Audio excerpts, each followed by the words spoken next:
하나님의 말씀 구약 성경 역대상 29장입니다.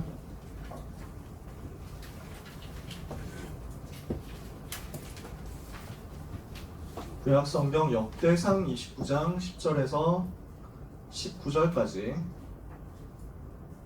구약 성경 역대상 29장 10절에서 19절까지의 말씀 같이 읽도록 하겠습니다. 여러분 찾으셨나요? 찾으셨으면 우리 한 절씩 교독하겠습니다.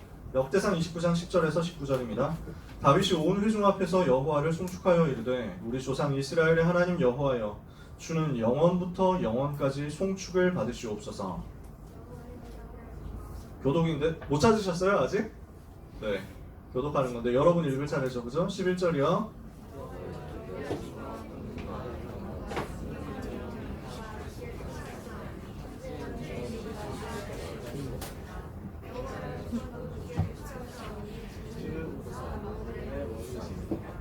부와 귀가 주께로 말미암고 또 주는 만물의 주제가 되사 손에 권세와 능력이 있사오니 모든 사람을 크게 하심과 강하게 하심이 주의 손에 있나이다.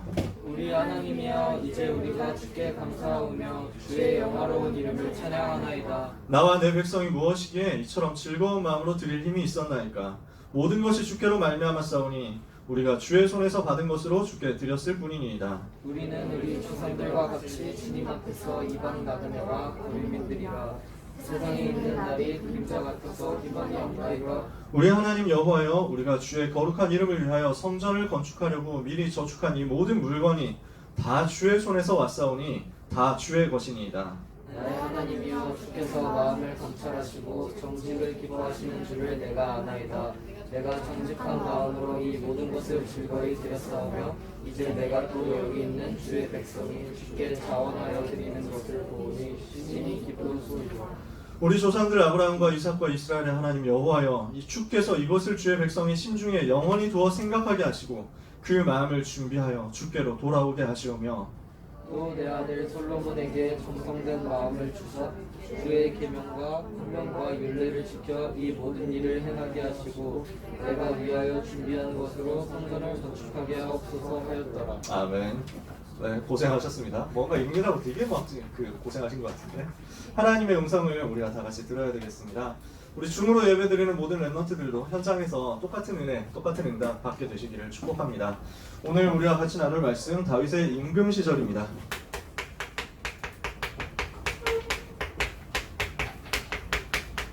다윗이 어린 시절에 무엇을 했냐, 이것에 대해서 우리가 말씀을 받았었죠. 어린 시절에 무엇을 언약으로 붙잡았냐, 어린 시절 혼자 있을 때 영적 서밋으로 가는 비밀이 있었다는 거예요. 그리고 기름 부음 받죠. 이렇게 하고 나서 기능 서밋, 문화 서밋으로 하나님이 주시는 은혜를 체험하는 전도자로 어릴 때부터 선 거죠. 청소년 시절 어떻게 했습니까? 골리앗 쓰러뜨리면서 전 세계 현장에 여호와를 설명하게 됐죠. 그리고 지난주 얘기입니다. 뭐였습니까? 지난주에 그 청년 시절이 되어가지고 되게 위기를 만났잖아요. 근데 그 위기를 전부 복음 누리는 응답의 시간 작품으로 만들었다 했죠. 오늘 여러분에게 이 시간이 복음 누리는 작품 만드는 시간 되시기를 바랍니다. 기말고사 치고 있는데 곳곳에서 랩런트들이 망했다라는 이야기를 듣게 되기도 합니다. 망한 거 아니에요. 걱정하지 마세요. 하나님의 완벽한 시간표예요. 여러분에게 어려움이 왔다. 그 어려움은 전부 작품 만드는 시간표다. 이렇게 누리시면 됩니다. 그래서 응답이 온 사람 응답을 작품으로 만들어라.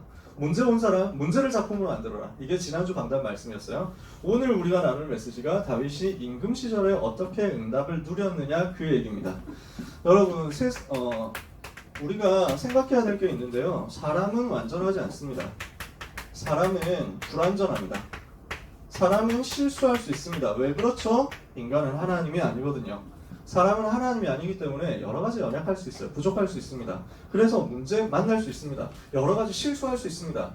여러 가지 허물을 만들 수도 있습니다. 여러 가지 죄를 지을 수도 있습니다. 심지어요. 근데 하나님은 어떠시냐면요. 우리에게 완전함을 요구하지 않으십니다. 하나님이 요구하시는 것은 무엇이냐면 우리가 완전하기를 기대하고 요구하는 게 아니라 우리가 완전하신 하나님을 바라보고 붙잡기를 원하시고 요구하십니다.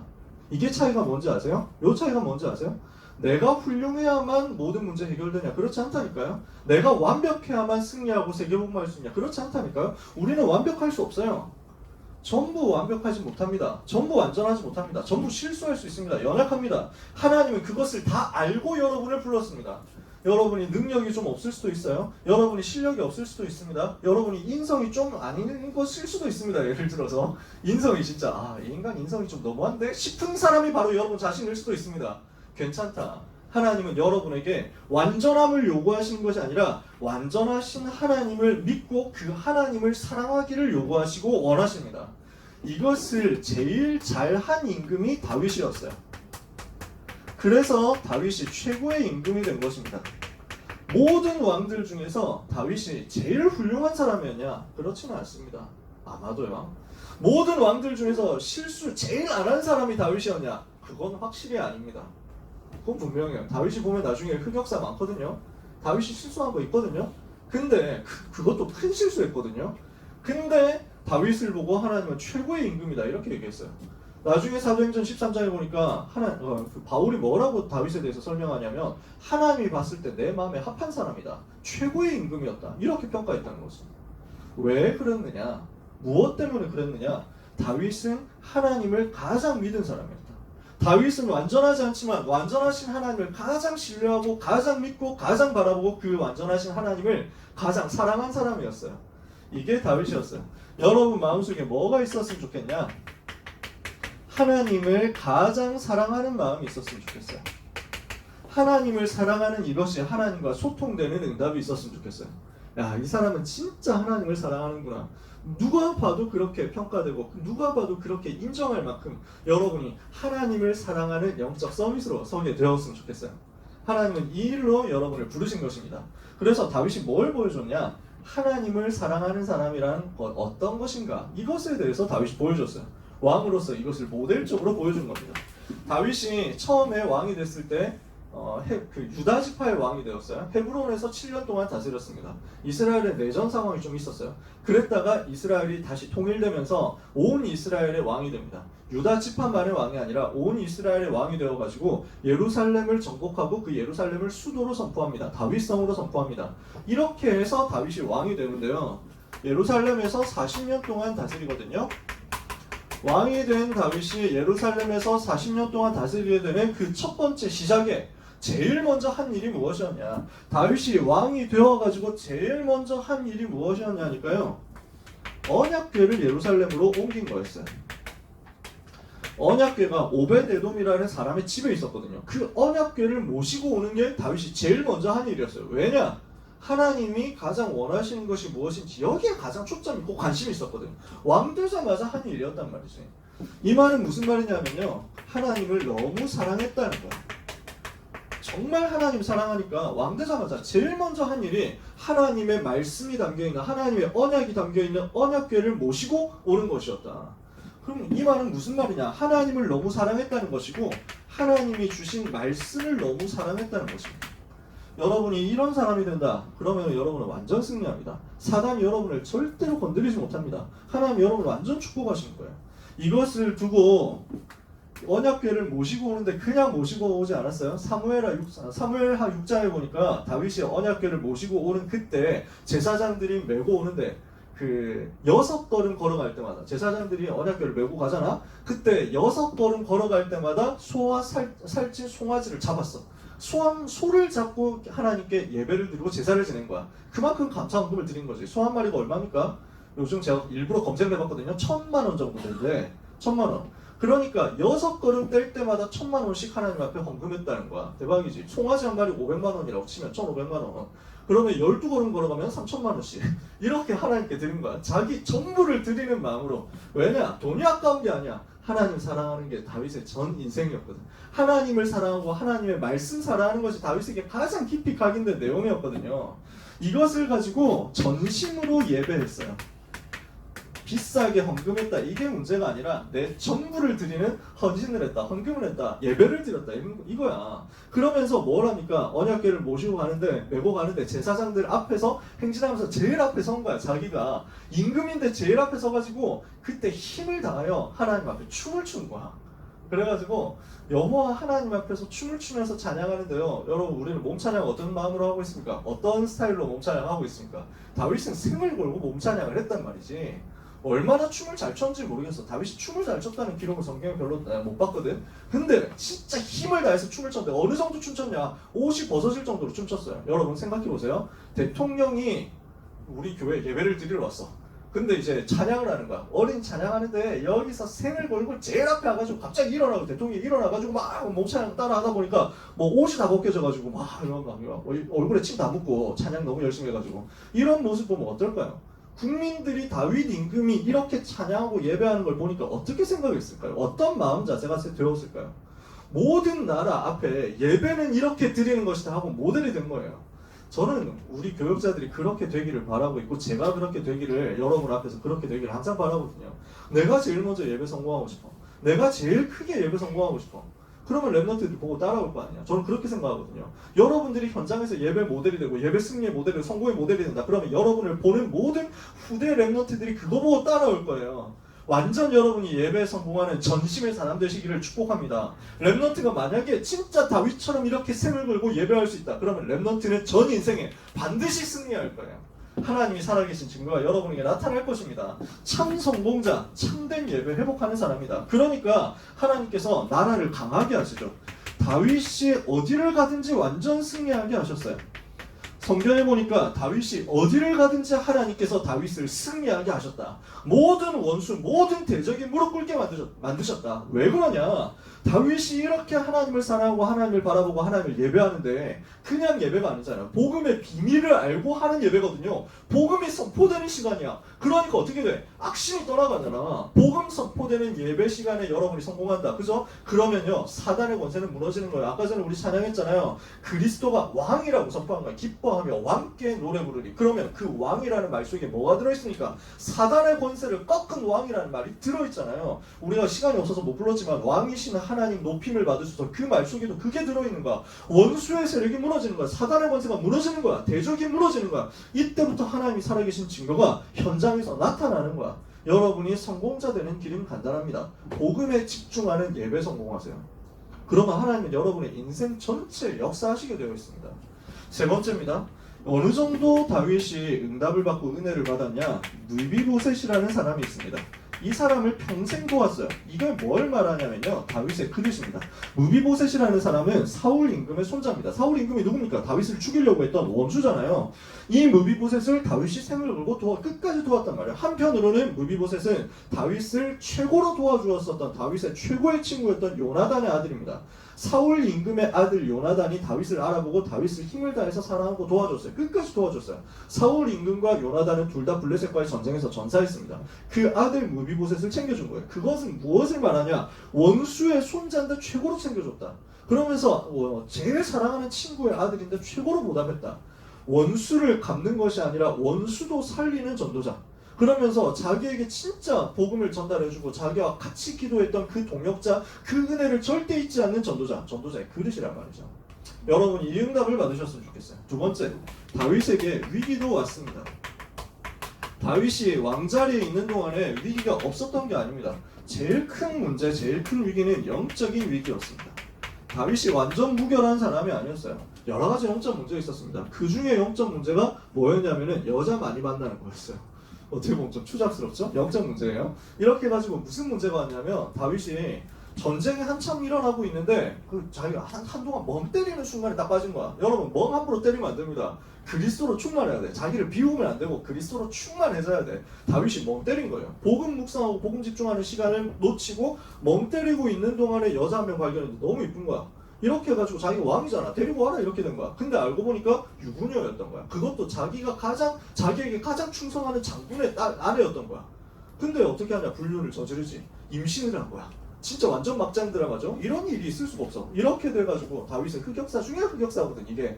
이렇게 돼가지고 다윗이 이제 뜨끔하거든요. 이러면 안 되잖아. 그러니까 빨리 저기 전쟁터에 나가 있는 장군, 부하장군 우리아를 불러가지고 휴가 줘가지고 가서 집에 가가지고 좀 부인하고 같이 좀 있어라 이렇게 한 거야. 근데 얼마나 충성스러웠는지 집에 안 가고 제가 그 동료와 그 부하들이 지금 전쟁터에서 목숨 걸고 싸우고 있는데 나 혼자 집에 가가지고 편히 쉴 수 없다 이러면서 왕궁 문지기 역하면서 문 앞에서 그냥 자는 거야.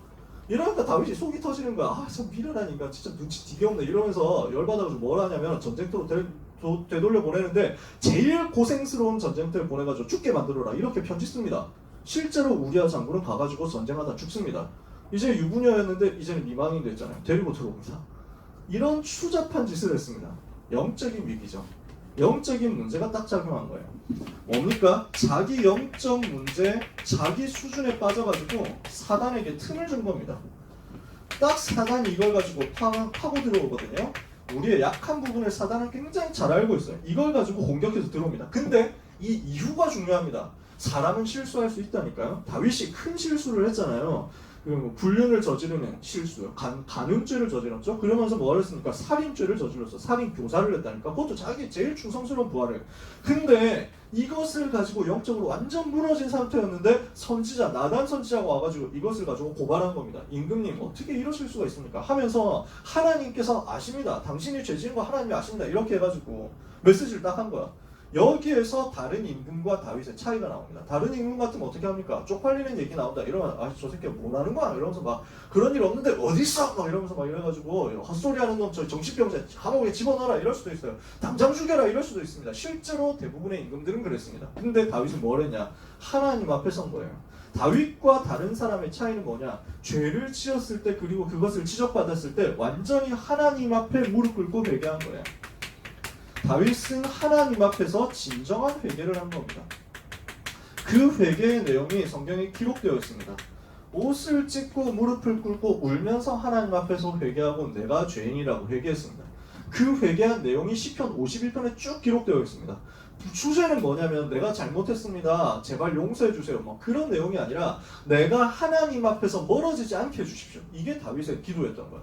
내가 죄를 지었는데 사단에게 속아서 죄를 지었는데 이 죄 때문에 하나님과 나와의 관계가 무너지는 영적 상태 무너지는 복음 누리는 임마누엘 이게 무너지는 것이 너무 괴롭다는 거야. 너무 무섭다는 거야. 하나님 주의 성령을 내게서 거두지 마옵소서. 나를 새롭게 하여 주옵소서. 이걸 가지고 기도한 거야.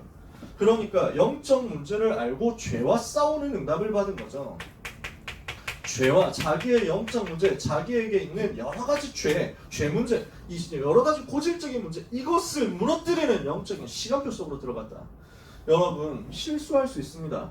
그러나 그 실수에 잡혀있지 말고 그 실수를 두고 하나님 앞에 서라. 사단의 권세를 무너뜨리는 진정한 회개를 시작해라. 그리고 여러분의 영적 문제하고 영적 싸움을 하는 거예요. 하나님은 여기에 성령으로 역사하십니다. 다윗이 이 이후에 실수를 안 해요. 다윗이 말년에 이제 죽을 때 거의 다 됐을 때 병들고 이러니까 신하들이 젊은 예쁜 여자를 이제 보내줍니다. 이렇게 해가지고 좀 만나가지고 데이트도 하면서 힘을 얻으십시오 하면서 막 그렇게 보낸 거야. 다윗이 거절합니다. 나는 그럴 수 없다. 다윗이 깨달았다는 말이지. 영적인 문제를 넘어섰다는 말이지. 두 번째입니다. 육신적인 위기도 찾아왔습니다. 다윗이 가장 사랑하는 아들이 압살롬이라는 아들이었어요. 근데 그 압살롬이 반역을 한 거예요. 이때 다윗이 뭘 결단했냐는 거죠. 압살롬이 반란을 일으켰을 때 다윗은 압살롬하고 싸울 수 있습니다. 다윗은 압살롬을 한 번에 무너뜨릴 수 있습니다. 전쟁을 하지 않았어요. 뭘 했냐? 왕 자리를 지키는 것보다 나는 하나님 앞에 서겠다. 제가 굉장히 좋아하는 책인데 새 왕 이야기라는 책이 있습니다. 갖고 왔는데 지금 들고 오지를 못했어. 그래서 보여주려고 했는데 내용이 뭐냐 간단해요. 사울 임금, 다윗 임금, 압살롬 이 세 사람을 가지고 비교를 하는 거야. 왕 되려고 하는 아들이 지금 반란을 일으켰다고. 자기가 왕 돼야 되는데 형제가 많으니까 내가 왕이 될지 안 될지 모르겠다. 아버지 나이 많고 이제 좀 오락가락하는 것 같으니까 내가 이 아버지 무너뜨리고 내가 왕이 되겠다. 이렇게 결단한 거야. 인기도 있어. 얼굴 너무 잘생겼어. 사람들이 다 좋아해. 이러니까 그거 믿고 반란 일으킨 거야. 왜? 왕 되려고. 다윗은 그때 어떻게 했냐? 나는 내 왕자리 절대 빼앗길 수 없다. 이렇게 하지 않았어요. 하나님이 무엇을 원하시는가 봐야 되겠다. 하나님 앞에 서야 되겠다. 나는 왕자리 지키는 것보다 복음 앞에 서는 게 더 중요하다. 이게 다윗의 기도였고 다윗의 고백이었고 다윗의 결단이었다는 거예요. 여러분이 하나님 앞에 선다. 그러면 여러분은 완전 승리합니다. 이렇게 하니까 하나님께서 승리하게 하셔가지고 싸우지 않고 거의 싸우지 않고 승리했어요. 스스로 무너졌다니까 압살롬이. 이렇게 해서 예루살렘으로 돌아옵니다. 말년에 또 교만에 빠져서 실수하기도 합니다. 인구조사를 벌입니다. 여러 가지 실수를 했어요. 이것 때문에 이스라엘에 재앙이 들어왔습니다. 3일 동안 7만 명 죽었어요. 병 들어가지고 온 이스라엘에. 인구조사를 왜 했냐? 내가 너무 잘나가지고 나라를 너무 잘 다스렸으니까 얼마나 잘 됐는지 보자 하고 교만해진 거야. 하나님이 기뻐하시지 않거든. 이때도 다윗이 또 하나님 앞에 선 거예요. 실수할 수 있으나 그 실수 뒤에 하나님 바라보고 회개하고 진짜 진짜 기도 회복하고 복음 회복하는 거, 복음 붙잡는 거. 이게 렘넌트가 하나님 앞에 서는 답이고 렘넌트에게 하나님이 원하시는 내용입니다. 오늘 여러분 영적 문제 자꾸 막 반복해서 더 많아 그런 말이 아닙니다. 실수 많이 해라 그런 말도 아닙니다. 언약 붙잡아라. 복음 붙잡아라. 복음 앞에 서면 돼요. 이렇게 한 다윗이 제일 마지막에 한 게 뭐였습니까? 성전을 준비한 겁니다. 하나님을 가장 사랑하는 다윗이 무엇을 놓고 기도하면서 준비했냐? 성전 준비를 한 거예요. 그게 오늘 읽은 본문에 쭉 나와 있죠. 사실 이 본문은요, 성전 건축 준비를 다 마친 다음에 온 백성들과 함께 하나님 앞에 감사하는 내용이죠. 여기에 대한 준비 내용이 역대상 22장부터 쭉 기록되어 있습니다. 먼저 뭐였냐? 건축 자재를 준비했습니다. 건축할 수 있는 재료 다 준비해놨어요. 두 번째, 솔로몬한테 자기 아들 솔로몬이 다음 이제 후계자가 되어서 왕이 될 거란 말이에요. 이 솔로몬에게 성전 건축에 대한 언약을 전달해요. 너는 성전에 대해서 정말 언약 붙잡고 시작해야 된다. 정말 언약 붙잡고 네가 성전 지어야 된다. 이것을 한으로 붙잡도록 언약을 전달한 거죠. 이게 22장 이후에 쭉 나옵니다. 그러면서 또 뭘 했습니까? 레위 사람들 있죠. 이 사람들이 원래 예배를 섬기고 교회를 섬기도록 되어 있잖아요. 이 레위 사람들을 모아가지고 집중적으로 자기에게 미션을 줬습니다. 한 사람은 한 지파 한 지파, 그러니까 한 가문마다 전부 다 미션을 줘가지고 예배를 섬기고 성전을 섬기도록 만들었습니다. 그러니까 제자 조직을 먼저 만들어 놓은 거예요. 건물만 만들어 놓고 끝이 아니야. 건물에서 어떻게 예배하고 어떻게 하나님 바라볼 것이냐, 여기에 대한 시스템 다 준비했다는 거죠. 그래서 성전 세워질 것을 미리 보고 찬양하는 사람 준비하고 예배 준비하는 사람 준비하고 그 관리하는 사람 준비하고 다 한 겁니다. 문지기 준비하고요. 그러면서 모든 백성에게 이 성전에 대한 언약과 비전을 전달한 거예요. 모든 백성들이 함께 성전에 대한 언약을 붙잡을 수 있도록 그림을 딱 전달하고 함께 기도하도록 만든 것입니다. 그리고 모든 백성 앞에서 앞장서서 제일 먼저 헌신하는 모델을 보여준 거예요. 이러니까 전체 백성이 일어나가지고 시대 살릴 성전을 기쁨으로 준비하게 된 거죠. 여러분, 우리 모두가 성전에 대한 언약 다 같이 붙잡고 일어나서 헌신해야 되겠습니다. 전체가 일어나서 헌신할 때 하나님 빛의 경제 허락하세요. 그래서 여러분의 작정 헌금하는 거 계속 잊지 않고 신청해서 하셨으면 좋겠어요. 요거 뭔지 아시죠? 성전 건축 이거 저금통이에요. 그렇죠? 여러분 집에 발송이 되어 있을 거예요. 아마 대부분. 못 받은 사람들 연락하세요. 뭐 하는 거냐? 동전 모아가지고 헌금하는 거지. 이렇게 만들면 이렇게 조립하면 벽돌 모양 되잖아. 이거 우리 입당 예배하면 퍼포먼스 할 거거든요. 이거 가지고 하나씩 쌓아 올리는 거. 여러분이 꼭 이거 놓치지 않고 하셨으면 좋겠어요. 뭐냐? 모든 사람이 하나 되어가지고 성전 속으로, 언약 속으로. 왜 그렇습니까? 이 성전을 통해서 전 세계 여호와를 설명해야 되니까요. 말씀을 마칩니다. 다윗의 인생은 어떤 인생이었냐? 언약의 여정이었어요. 언약을 어릴 때 붙잡았죠? 그 언약이 성취되는 가운데 여러 가지 일들이 있었어요. 언약 붙잡은 자에게는 여정이 있습니다. 낙심하지 마라. 교만하지 마라. 왜? 지나가는 여정이에요. 과정이에요. 넘어졌어도 일어나라. 왜냐? 여정이니까, 과정이니까. 중요한 것은 언약 붙잡으면 된다는 겁니다. 그래서 여러분, 뭘 붙잡아야 되냐? 우리는 절대 언약을 붙잡아야 된다. 성취될 수밖에 없는 절대 언약을 붙잡으면요, 하나님은 여러분에게 절대 여정을 가도록 힘을 주실 것입니다. 아무도 빼앗을 수 없는 절대 여정입니다. 그러면 결국 여러분의 인생은 하나님의 절대 목표를 이루는 인생이 될 것입니다. 다윗이 어릴 때 절대 언약 붙잡았단 말이에요. 언약궤에 대한. 그러니까 이것을 가지고 왕되는 여정을 쭉 거쳐왔죠. 그리고 나서 뭘 합니까? 마침내 성전 준비하는 절대 목표를 성취하잖아요. 이게 하나님이 여러분에게 준비하신 내용입니다. 다윗의 인생은 참된 선교의 여정이었어요.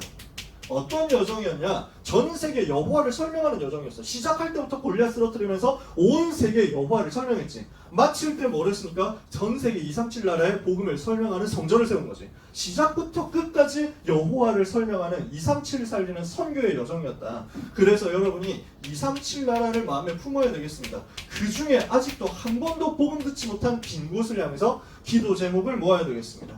마지막이요. 다윗은 하나님과 소통되는 이면 계약을 가진 사람이었어요. 하나님과 나만이 아는 그 약속을 붙잡은 사람이었다는 거지. 하나님을 사랑하는 사람을 하나님 버리지 않습니다. 하나님은 여러분이 하나님 사랑한다고 그 고백하는 청소년 때 그 고백을 들으시고 여러분에게 응답하십니다. 그래서 나의 복음에 대한 나의 사랑 고백이 여러분에게 나타나게 되기를 축복합니다. 시편 18편 1절에 다윗이 뭐라고 고백하죠? 나의 힘이 되신 여호와여, 내가 주를 사랑하나이다. 이게 다윗의 마음속에 있는 고백이었어요. 시편 91편 14절에 보니까 뭐라고 성경에 써있냐면 하나님은 하나님을 사랑하는 자를 절대로 버리지 않고 끝까지 책임지신다. 하나님을 사랑하는 사람을 하나님은 높이시고 축복하신다. 그래서 여러분이 이 응답을, 이 은혜를 반드시 받게 되기를 바랍니다. 사도행전 13장 22절에 보니까 아까 전에 얘기했지만요, 하나님의 마음에 합한 사람이다. 그를 통해서 내 뜻을 다 이루게 하리라. 이게 다윗이었어요. 여러분이 이런 응답을 다 받게 되시기를 축복합니다. 이때 하나님은 영원한 응답을 여러분에게 주실 거예요. 그래서 하나님이 주시는 은혜를 서밋으로서 받아 누리는 여러분의 평생이 되기를 예수 그리스도 이름으로 축원합니다. 기도하겠습니다. 하나님 감사합니다. 우리 렘넌트들의 인생 여정을 언약의 여정 되도록 축복하여 주옵소서. 절대 언약 붙잡고 절대 여정을 가며 절대 목표 이루게 하여 주옵소서. 237 나라 빈 곳 살리는 증인 되게 하여 주옵소서. 하나님이 아시는 렘넌트로서 하나님과 나의 사랑 고백이 소통되는 이면 계약 가지고 현장에서 영원한 응답 받게 하여 주옵소서. 예수 그리스도의 은혜와 하나님의 사랑과 성령님의 역사하심이 다윗처럼 언약 붙잡고 하나님을 바라보며 완전하신 하나님을 완전히 신뢰하고 그 하나님 사랑하는 것으로 생을 드릴 모든 렘넌트와 전도자들, 그리고 그 인생 여정과 미래 위에 지금부터 영원까지 항상 함께 계실지어다. 아멘.